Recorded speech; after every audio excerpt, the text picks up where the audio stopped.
Welcome to a new daily top Askreddit video. Today's topic: what never fails to make you tear up or cry. I'm a member of a 12-step program, and in meetings we give out chips or keychains for different amounts of clean/sober time. After giving out multiple years, 1 year, 6 months, etc., the meeting chair will ask if there's anyone new or coming back, relapsed and is returning to the program, who wants to take a 24-hour chip. When anyone gets up and takes their 24H chip, the room invariably gives them the loudest applause and cheers and welcomes them back. The whole room knows how much courage it takes to come back and how scary it can be to get up and walk to the front of the room for that chip. It's such a beautiful thing to see, and it makes me cry every time. Never been in AA, but I am an alcoholic, and that shame of relapsing is real.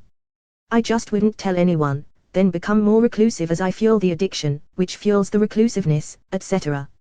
95 days sober now, and I'm at the point where if I do relapse, I'm confident I'll be able to say, hey, I fell off the wagon again, to friends and family. Edit: good God, I wasn't expecting this, lol. The only time you ever fail is when you stop trying. Never give up, and if you ever need support from others, it's out there. Best wishes to you. My wedding song. My husband died in an accident a little over 3 years ago, only 5 months after we got married. All I need to hear is the first note of the song and the grief hits hard. I'm so sorry for your loss. I can't imagine your pain. Fathers who tell their children how proud they are of them. I told my son this yesterday. He's just gone 4 and has always hated anyone touching his hair, screaming like a banshee, etc. Yesterday I took him to my local barber and he was initially nervous. I could see him tensing his neck, but he settled down quickly and let the guy go to work. Clippers, scissors. He sat there for a good 20 minutes. At one point he exclaimed, "Daddy, I'm not scared anymore." I nearly melted with pride, so I bought him 3 massive toys afterwards. And he has, for the first time ever, a proper haircut. Daddy, I'm not scared anymore. Kinda doesn't matter how big or small the fear is.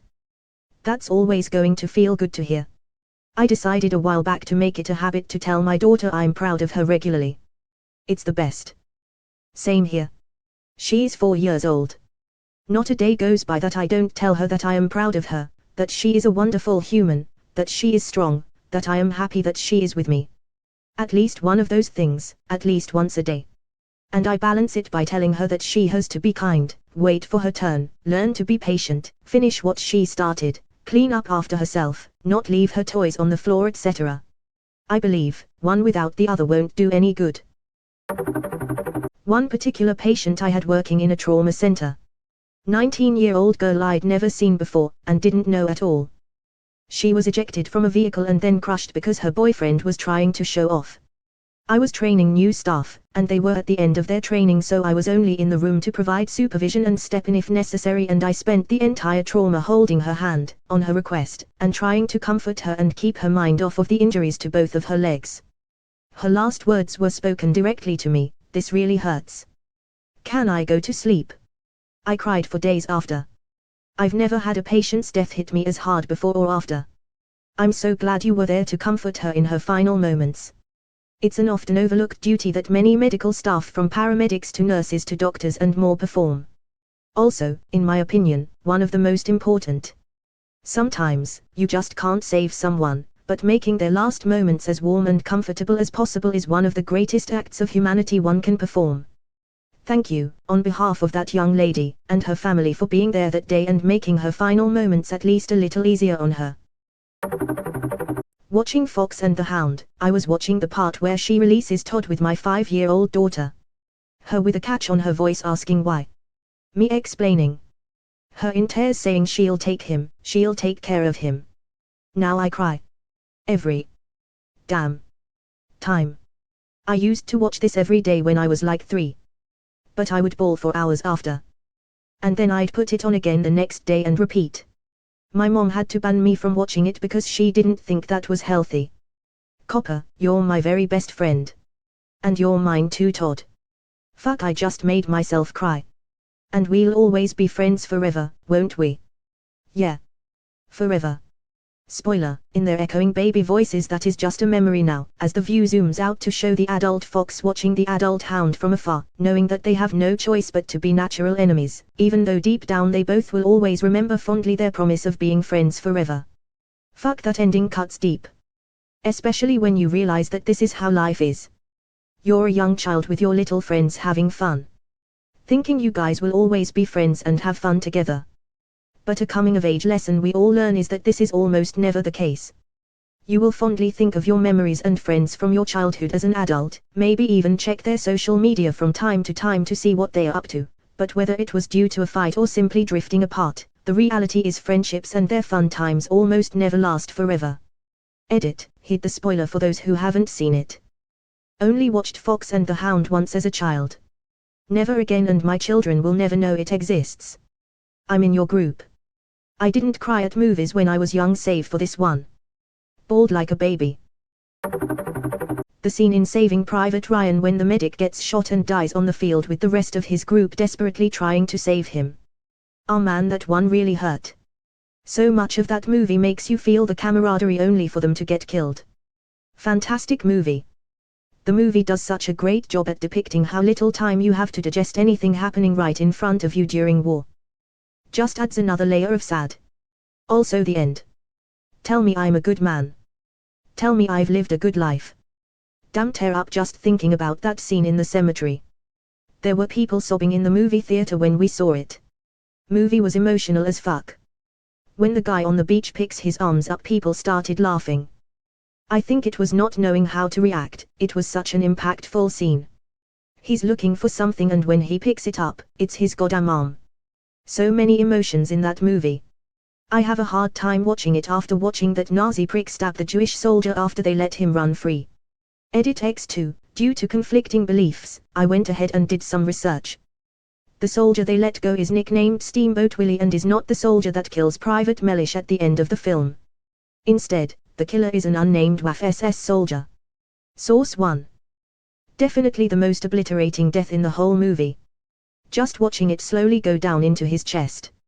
You want the good guys to win so bad, but you're just crushed, left with nothing but the feeling of emptiness and utter defeat.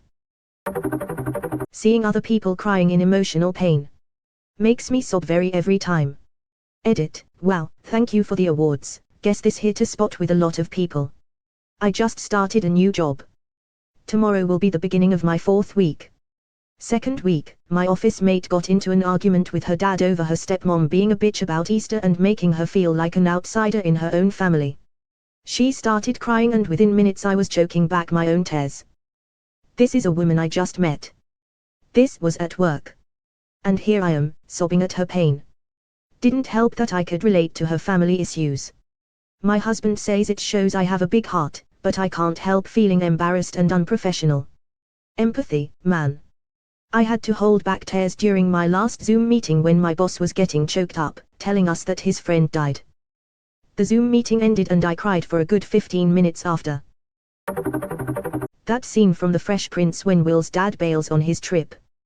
Why don't he want me, man? Every time. Oh, good choice. One of the heaviest scenes in the entire series.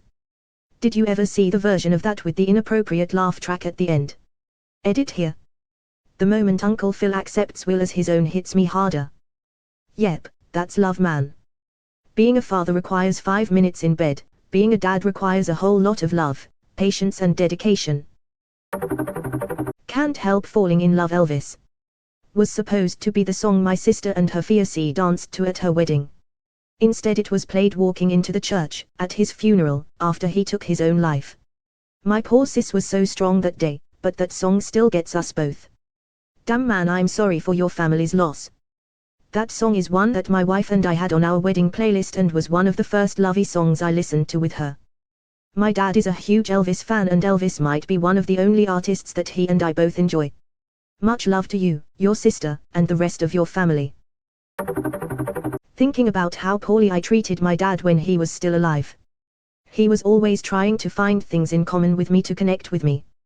When I found out he liked something I also liked, I just changed my mind and found it uncool. I looked down on the TV shows he liked and didn't realize until later that he had an awesome taste for quality campy television like The Adventures of Briscoe County Jr. and other classics from that era of IRT's syndicated television. If I knew him now, he'd be my best friend. I did try to connect with him in the last few years of his life, but he had dementia by then and couldn't follow things I knew he would have found interesting before. His last words to me were "it hurts" while I held his hand during catheterizatio on his last trip to the hospital. I was too embarrassed from seeing his penis to offer any true comfort. My dad's last words to me were, "You should call more." For him to admit that he wanted that. My dad's last words to me were, "Good night. Look after your mom." Killed himself the next evening. As the only son, those words haunted me for years.